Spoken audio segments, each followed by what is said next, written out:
Assembly ఎన్నికల్లో చిత్తుగా ఓడిపోయిన బీఆర్ఎస్ ప్రభుత్వం గడ్డు పరిస్థితిని ఎదుర్కొంటోంది.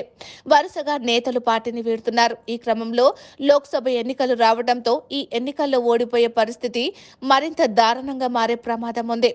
ఈ ముప్పును తప్పించుకునేందుకు బీఆర్ఎస్ అధినేత కేసీఆర్ రంగంలోకి దిగారు. క్యాడర్లో జోష్ నింపడంతో పాటు కాంగ్రెస్ ప్రభుత్వ వైఫల్యాలను ఎండగట్టేందుకు బస్సు యాత్ర చేయాలని నిర్ణయించుకున్నారు. ఏప్రిల్ 24వ తేదీ నుంచి బస్సు యాత్ర మొదలు పెట్టనున్నారు. మే 10వ తేదీ వరకు ఈ యాత్ర సాగనుంది. యాత్రలో భాగంగా ముఖ్యమైన పట్టణాల్లో రోడ్ షోలు నిర్వహించనున్నారు. మొత్తం 17 రోజుల పాటు యాత్ర సాగుతోంది. ఇందులో 21 రోడ్ షోలు ఉండేలా షెడ్యూల్ రూపొందించారు.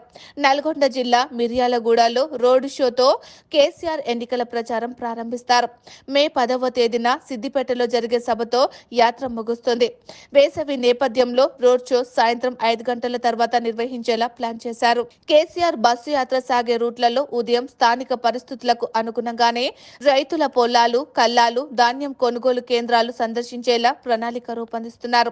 సాయంత్రం రోడ్ షో తర్వాత బస చేసే ప్రాంతంలో విద్యార్థులు, యువత, మహిళలు, మైనారిటీలు, వివిధ సామాజిక వర్గాలతో కేసీఆర్ భేటీ అయ్యే అవకాశం ఉంది. ఇక కేసీఆర్ యాత్రలో ఆదిలాబాద్, చేవెళ్ల, మల్కాజ్గిరి, సికింద్రాబాద్, హైదరాబాద్ నియోజకవర్గాలు లేవు.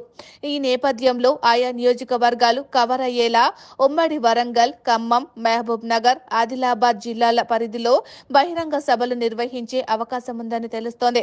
ఇక హైదరాబాద్ లోక్సభ పరిధిలో బీఆర్ఎస్ వర్కింగ్ ప్రెసిడెంట్ కేటీఆర్, మాజీ మంత్రి హరీష్ రావులు రోడ్ షోలు ఉంటాయని సమాచారం.